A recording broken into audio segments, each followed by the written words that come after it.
कालू देखो, रानू चिड़िया की सिलाई मशीन चल रही है। टक टक की आवाज आ रही है। अब तो वो रात को भी पक्षियों के कपड़े सिलाई करती है। हाँ गौरी, अगर रानो चिड़िया ऐसे ही मेहनत करती रही तो वो दिन दूर नहीं जब रानो चिड़िया हमसे भी ज्यादा अमीर हो जाएगी। तो फिर क्या देख रहे हो, उठाओ उसकी सिलाई मशीन और फेंक दो नदी में। अगर ऐसे ही सोचते रहे तो वो हम जैसे कौवों को अपना नौकर बना लेगी। हाँ, मैं भी यही सोच रहा था। गुड़िया बेटी उठो, सुबह हो गई है, चलो नदी से पानी पीने चलें। मम्मा, क्या आप रात सोई नहीं? नहीं बेटी, मैं आधी रात को सो गई थी। बस एक सूट सिलाई करना था। वो सिलाई करने के बाद मैंने अपनी नींद पूरी कर ली थी। फिर रानो चिड़िया और उसकी बेटी गुड़िया नदी से पानी पीने चली जाती हैं। कालू कौवा पेड़ के पीछे छुपकर देख रहा था। जैसे ही चिड़िया और उसकी बेटी नदी की तरफ जाती हैं, कालू कौवा खिड़की के रास्ते रानो चिड़िया के घर में घुस जाता है। कालू कौवा दरवाजा खोलता है, रानो चिड़िया की सिलाई मशीन उठाता है और झाड़ियों की तरफ भाग जाता है। कालू कौवा रानो चिड़िया की सिलाई मशीन झाड़ियों में फेंक देता है। अगर नदी की तरफ जाता तो रानो चिड़िया मुझे देख लेती, लेकिन इन झाड़ियों से रानो चिड़िया अपनी सिलाई मशीन कभी नहीं ढूंढ सकती। गौरी सुनकर खुश हो जाएगी। गुड़िया बेटी, हमारी सिलाई मशीन कहाँ गई? और दरवाजा भी खुला था, इसका मतलब घर में कोई आया था। लेकिन हमारी सिलाई मशीन कोई क्यों चुराएगा? किसी के किस काम की? बेटी काम की तो थी, 500-700 की तो कबाड़ में भी बिक जाएगी। ना जाने कौन चोरी करके ले गया। गुड़िया बेटी, अब मेरे पास तो इतने पैसे भी नहीं कि मैं नई सिलाई मशीन खरीद सकूं। दोनों माँ बेटी परेशान हो जाती हैं। गौरी गौरी, मैंने काम कर दिया। मैंने रानो चिड़िया की सिलाई मशीन चुरा कर झाड़ियों में फेंक दी। कालू, ये तुमने अच्छा नहीं किया। तुमने सिलाई मशीन झाड़ियों में क्यों फेंकी? मैंने तुम्हें कहा था कि नदी में फेंकना। लेकिन नदी पर रानो चिड़िया अपनी बेटी के साथ पानी पीने गई थी। अगर वो मुझे देख लेती तो गड़बड़ हो जाती। कबूतर भैया, क्या आपने किसी को मेरे घर की तरफ तो जाते नहीं देखा? नहीं नहीं रानो चिड़िया, मैं तो अभी अभी अपना दाना ढूंढ कर आया हूँ। क्या हुआ, सब ठीक तो है? किसी बेशरम चोर ने मेरी सिलाई मशीन चुरा ली। सिलाई मशीन से कपड़े सिलाई करके ही मैं अपने घर का गुजारा करती थी। मैं बहुत परेशान हूँ, अब मैं क्या करूँगी? ये तो बहुत गलत किया चोर ने। चलो हम चाचा छमछम कबाड़ वाले से जाकर पूछते हैं। रानो चिड़िया और कबूतर चाचा छमछम, जो जंगल में पुरानी चीजें खरीदते थे, उसके पास जाते हैं। चाचा छमछम, क्या आज कोई पक्षी आपको पुरानी सिलाई मशीन तो नहीं बेच कर गया? नहीं नहीं रानो चिड़िया, कल आया था एक पक्षी दूसरे जंगल से। वो मुझे एक सिलाई मशीन देकर गया था। नहीं कबूतर भैया, मेरी सिलाई मशीन तो आज चोरी हुई है। शायद वो कहीं और ले गया होगा। तुम चाचा छमछम से कोई पुरानी सिलाई मशीन ही खरीद लो, एक बार काम तो चलेगा। हाँ कबूतर भैया, आपने ठीक कहा, मैं ऐसे ही करती हूँ। चाचा छमछम, आपके पास कोई पुरानी सिलाई मशीन पड़ी है? अगर है तो मुझे दिखाएं। फिर चाचा छमछम नीचे से एक पुरानी सिलाई मशीन उठाकर टेबल पर रखता है। इसमें थोड़ी सी खराबी थी, वो मैंने दूर कर दी है। अब ये ठीक है, कपड़े सिलाई कर सकती है। चाचा छमछम, ये सिलाई मशीन मुझे कितने में मिलेगी? क्या लेना है, पुरानी सिलाई मशीन है, 500 रुपए दो और ले जाओ। रानो चिड़िया के पास 500 रुपए थे। रानो चिड़िया 500 में वो पुरानी सिलाई मशीन लेकर अपने घर चली जाती है। मम्मा, ये हमारी सिलाई मशीन तो नहीं है, ये आपको कहाँ से मिली? बेटी, हमारी सिलाई मशीन तो नहीं मिली, लेकिन मैं चाचा छमछम की दुकान से पुरानी सिलाई मशीन ही ले आई हूँ। एक बार काम चलाती हूँ, जब कुछ मुनाफा इकट्ठा होगा तो नई सिलाई मशीन खरीद लेंगे। रानो चिड़िया फिर से कपड़े सिलाई करना शुरू करती। कालू, कुछ सुना तुमने? रानो चिड़िया के घर में सिलाई मशीन फिर से चल रही है। ऐसा कैसे हो सकता है? मैंने खुद अपने पंखों से चिड़िया की सिलाई मशीन उठाकर झाड़ियों में फेंकी थी। मैं किसी बहाने से जाती हूँ और जाकर देखती हूँ कि माजरा क्या है। चिड़िया चिड़िया, मैं खिचड़ी बनाने लगी थी, नमक खत्म हो गया। क्या तुम्हारे घर में कुछ नमक है? हाँ हाँ गौरी बहन, मैं अभी आपको रसोई से नमक ला कर देती हूँ। चिड़िया रसोई से नमक लेने जाती है और गौरी कवि गुड़िया से पूछती है, गुड़िया ये सिलाई मशीन तुम्हारी मम्मा की तो नहीं, ये तुम्हारी मम्मा ने कहाँ से ली है? आंटी गौरी, किसी बेशरम चोर ने हमारी सिलाई मशीन चुरा ली थी। ये सिलाई मशीन तो मम्मा चाचा छमछम की दुकान से पुरानी लाई है। अच्छा ठीक है। गौरी कवि रानो चिड़िया से नमक का डिब्बा लेती है और अपने घर चली जाती है। वो कमबख्त हिम्मत हारने वाली नहीं, वो चाचा छमछम की दुकान से पुरानी सिलाई मशीन ले आई है। आखिर कब तक वो हिम्मत नहीं हारेगी। मैं उसकी ये सिलाई मशीन भी चुरा कर नदी में फेंक दूंगा। शाम हो जाती है और शाम के रानी चील चिड़िया के घर आती है। चिड़िया बहन, कल मेरी बहन की शादी है, कपड़ा खरीदने में मुझे बहुत देर हो गई। क्या तुम मेरा ये सूट कल तक सिलाई कर दोगी? नहीं नहीं चील बहन, इतनी जल्दी में सूट सिलाई नहीं होगा। हाँ, कल शाम तक मैं ये सूट सिलाई कर सकती हूँ। चिड़िया बहन, मैं तुम्हें दुगनी सिलाई दूंगी। एक रात जाकर मेरा ये सूट सिलाई कर दो, मेरे पास पहनने को और कोई कपड़ा नहीं है। जब चील ज़्यादा जिद करती है तो रानो चिड़िया चील से कपड़ा पकड़ लेती है। ठीक है चील बहन, मैं आपकी मजबूरी समझ सकती हूँ। मैं आज रात जाकर आपका सूट सिलाई कर दूंगी। चील अपने घर चली जाती है और रानो चिड़िया चील का सूट सिलाई करना शुरू करती है। रात हो जाती है। रानो चिड़िया 2 रातों से बहुत थोड़ा सोई थी। बैठे बैठे रानो चिड़िया की आंख लग जाती है। गुड़िया अपने घोंसले में सोई हुई थी। कालू, उठ जाओ और चिड़िया की वो सिलाई मशीन चोरी करके नदी में फेंक आओ। मैं जाता हूँ, मैं अभी जाता हूँ। कालू कौवा चिड़िया की खिड़की में जाकर बैठ जाता है। जैसे ही कालू कौवा खिड़की के अंदर जाने लगता है, गुड़िया जाग जाती है। मम्मा चोर, चोर, मम्मा चोर, हमारी खिड़की में चोर बैठा है। गुड़िया की आवाज़ सुनकर कालू कौवा सर पर पाँव रखकर भागता है।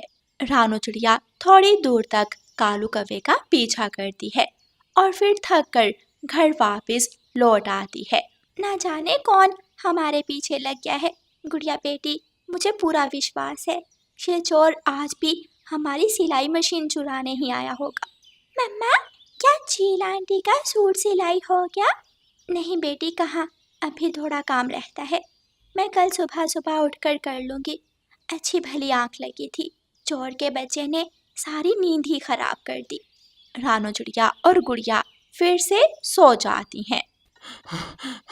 गोरी, गोरी, बहुत मुश्किल से भाग कर आया हूँ।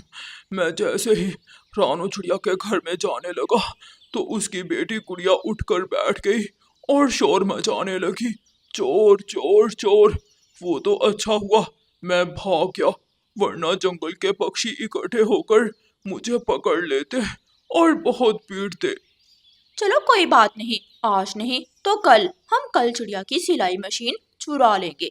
रानो चिड़िया और उसकी बेटी गुड़िया सोई हुई थी कि सिलाई मशीन खुद ब खुद चलने लगती है और चील का सूट सिलाई होने लगता है। मम्मा, मम्मा, उठे उठे, देखें सिलाई मशीन खुद ब खुद चल रही है। गुड़िया की मम्मा भी उठकर बैठ जाती है और सिलाई मशीन को चलता हुआ देखकर हैरान रह जाती है। गुड़िया बेटी, ये कैसे हो सकता है? ये तो बिजली से चलने वाली सिलाई मशीन भी नहीं है। क्यों परेशान हो चिड़िया? मैं कोई साधारण सिलाई मशीन नहीं हूँ, मैं एक जादुई सिलाई मशीन हूँ। मैं जानती हूँ तुम बहुत परेशान हो, मैं तुम्हारी मदद करने ही तुम्हारे पास आई हूँ। जादुई सिलाई मशीन की बात सुनकर गुड़िया और उसकी मम्मा बहुत खुश होती हैं। रानो चिड़िया सुबह चील को उसका सूट दे देती है और चील से दुगना मुनाफा ले लेती है। बेटी गुड़िया, अब तो हमारी सारी मुश्किलें आसान हो गई। हमारी जादुई सिलाई मशीन मिनटों में सूट सिलाई कर दिया करेगी। फिर रानो चिड़िया अपनी जादुई सिलाई मशीन को सूट देती जाती और उसकी जादुई सिलाई मशीन सूट सिलाई करके ढेर लगाती जाती। ऐसे कुछ ही दिनों में रानो चिड़िया खूब पैसा कमाती है। गोरी कवि और कालू कौवा जो हमेशा चिड़िया से जलते थे वो जलते ही रह जाते हैं। प्यारे दोस्तों, दूसरों की कामयाबी देखकर जलने से बहुत अच्छा है कि खुद मेहनत करें और एक कामयाब पक्षी बने। आपका धन्यवाद। जग्गू कौवा हर रोज कोई ना कोई चोरी की चीज अपने घर लाकर अपनी मम्मा को देता। मम्मा मम्मा, आज मैं आपके लिए अमरूद लाया हूँ, मीठा अमरूद। मेरा बेटा जग्गू मेरा बहुत ख्याल रखता है। जग्गू बेटा, ये अमरूद कहाँ से चोरी करके लाए हो? मम्मा मम्मा, ये अमरूद मोटी बुलबुल के घोंसले से चुरा कर लाया हूँ। वो नदी से पानी पीने गई थी, मैं जल्दी जल्दी से गया और मोटी बुलबुल के घोंसले से अमरूद चुरा लाया। शाबाश मेरा जग्गू, मेरा बेटा जग्गू ऐसे ही मेहनत से चोरियां करता रहेगा और अपनी मम्मा का नाम पूरे जंगल में रोशन करेगा। बड़ी बड़ी आंखों वाला भूरा कौवा जग्गू कौवे का दोस्त था। ये चावल का दाना मैं चिड़िया के घर से चुरा कर लाया हूँ, ये तुम रख लो। नहीं नहीं दोस्त, हम इसे आधा आधा कर लेते हैं। तुम छोटे जरूर हो लेकिन मेरे पक्के दोस्त हो, इसलिए मैं तुम्हारा ख्याल रखता हूँ। कोई बात नहीं, मैं कबूतर के घोंसले से दाना चुरा लूंगा। रानो चिड़िया भूरे कौवे के पास जग्गू कौवे को बैठा हुआ देखकर परेशान हो जाती है। ये भूरा कौवा तो चोर और आवारा कौवा है। जग्गू इसके पास क्या कर रहा है? मैं अभी जग्गू की मम्मा गोरी कौवी को जाकर बताती हूँ। रानो चिड़िया जल्दी से उड़ती है और गोरी कौवी के पास जाती है। गोरी बहन, अपने बेटे जग्गू को रोक लो। वो आवारा भूरे कौवे के पास बैठा है और भूरा कौवा उसे अपना दोस्त बोल रहा था। तो चिड़िया, तू क्यों जल गई? अगर मेरे बेटे के बड़े बड़े दोस्त हैं तो ये तो खुशी की बात है। तेरे पेट में क्यों दर्द हो रहा है? बहन, मैं तो आपको बताने आई थी, बच्चे बच्चों से दोस्ती करते ही अच्छे लगते हैं। छोटे पक्षियों का बड़े पक्षियों के साथ मेल जोल ठीक नहीं होता, और वो कौवा तो है भी आवारा और चोर। अच्छा ठीक है, जाओ अपना दाना ढूंढो, मुझे भाषण देने की जरूरत नहीं है। मैं सब जानती हूँ, क्या अच्छा क्या बुरा। रानो चिड़िया वहां से चली जाती है। भूरे दोस्त, तुम यहाँ बैठकर ध्यान रखो और मैं कबूतर चाचा के घोंसले से दाना चुरा कर लाता हूँ। ध्यान से जाना, अगर मैंने सीटी बजाई तो समझना खतरा है, जल्दी से भाग जाना। भूरा कौवा पेड़ के पत्तों में छुपकर बैठ जाता है और जग्गू कौवा उड़ता हुआ कबूतर के घोंसले की तरफ जाता है। कबूतर दूर से ही जग्गू कौवे को अपने घोंसले के पास बैठा हुआ देख लेता है। कौन हो तुम? भागो भागो यहाँ से। भूरा कौवा सीटी बजाता है और जग्गू कौवा जल्दी से भाग जाता है। कबूतर जग्गू कौवे का थोड़ी दूर तक पीछा करता है, लेकिन फिर कबूतर थक जाता है और वापस अपने घोंसले की तरफ मुड़ता है। भाग गया, ये छोटा कौवा गोरी कौवी का बेटा था। मैं बताऊंगा, मैं शाम को गोरी कौवी को बताऊंगा। बच गए बुरे दोस्त, आज तो हम बाल बच गए। अगर कबूतर मुझे पकड़ लेता तो वो पुलिस बुला लेता। मेरे होते हुए डरने की जरूरत नहीं, बड़े बड़े पुलिस पक्षी मेरे जानने वाले हैं। चिंता ना करो, अगर कभी फंस भी गए तो मैं तुम्हें बचा लूंगा। भूरे कौवे और जग्गू कौवे की दोस्ती बढ़ती जा रही थी। एक दिन बुरा कौवा जग्गू कौवे से कहता है, आज तोता अनाज की बैलगाड़ी लेकर इस रास्ते से गुजरेगा। जग्गू दोस्त, अगर हम तोते को लूट लें तो पूरा महीना आराम से गुजर जाएगा। मैं छोटा जरूर हूँ लेकिन बड़े बड़े काम करूँगा। बताओ तोते को कब लूटना है? आज रात तोता अनाज से भरी गाड़ी लेकर इस रास्ते से गुजरेगा। मम्मा, आज मैंने अपने दोस्त बुरे के साथ रात में चोरी करने जाना है। नहीं जग्गू बेटा, दिन वाली बात तो ठीक है, अभी तुम छोटे हो। रात को चोरी बड़े पक्षी करते हैं, तुम मत जाना। जाऊंगा, मैंने अपने दोस्त भूरे से वादा किया है। मम्मा, आज तोता रास्ते से अनाज की भरी बैलगाड़ी लेकर गुजरेगा और हम तोते को लूट लेंगे। अच्छा, तो फिर लूटा हुआ माल ध्यान से बांटना, ऐसा ना हो कि भूरा कौवा ज्यादा हिस्सा ले जाए। मम्मा, इस बात की आप चिंता ना करें।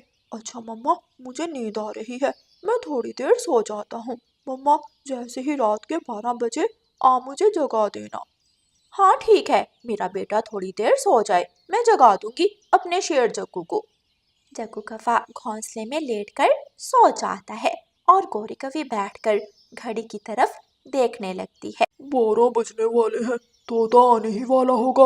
अभी जग्गू को भी साथ लेना है, मैं चलता हूँ। भूरा कौवा अपने घर से निकलता है और बड़े पेड़ के नीचे जाकर बैठ जाता है।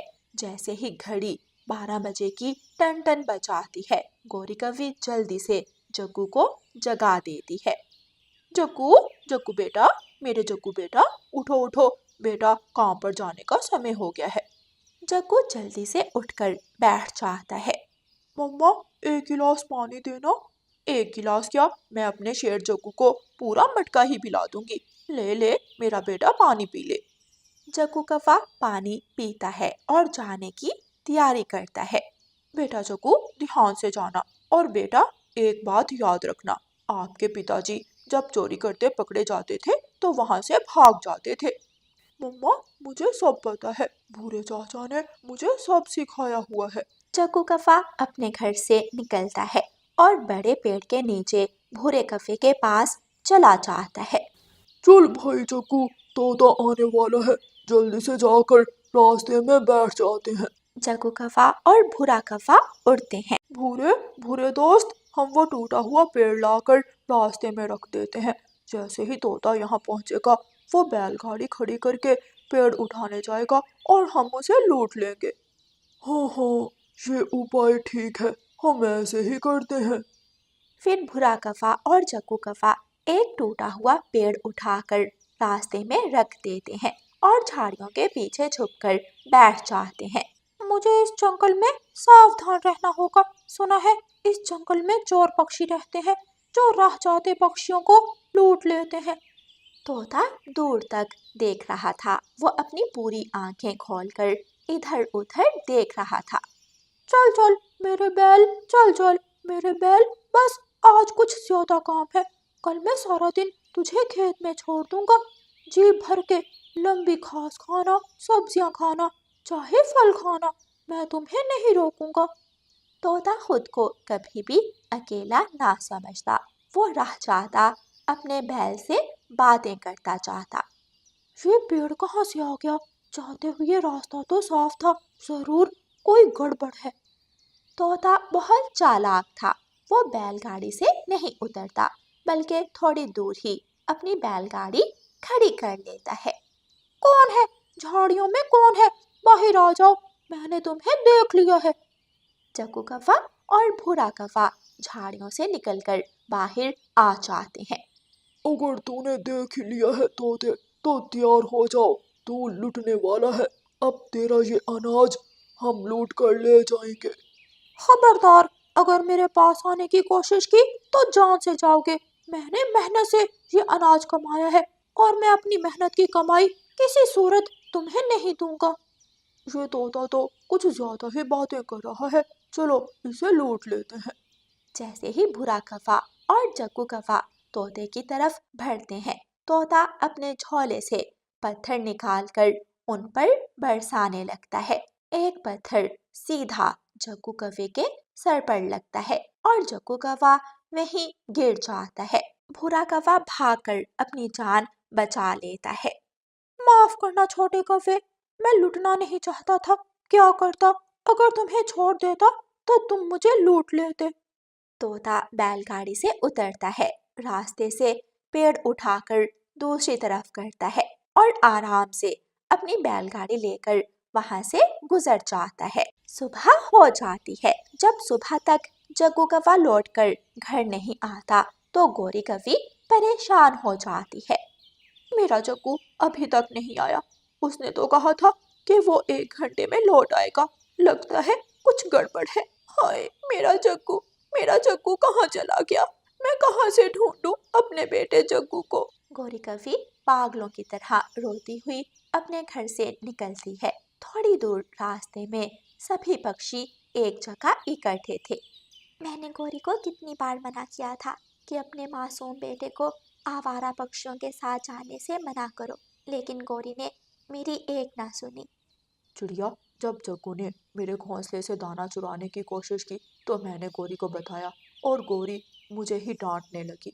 सभी पक्षी वहां बैठे हुए थे कि गौरी कभी भी वहां आ जाती है और अपने बेटे को वहां गिरा पड़ा देखकर रोने लगती है।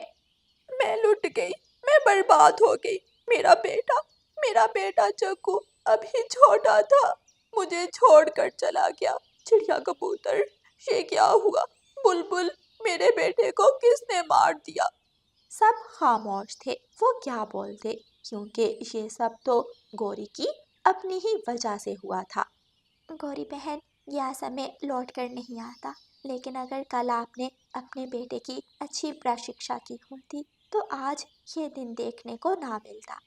प्यारे दोस्तों, इस कहानी को लाइक, अपने दोस्तों के साथ शेयर और चैनल को सब्सक्राइब करना बिल्कुल मत भूलना। आपका धन्यवाद।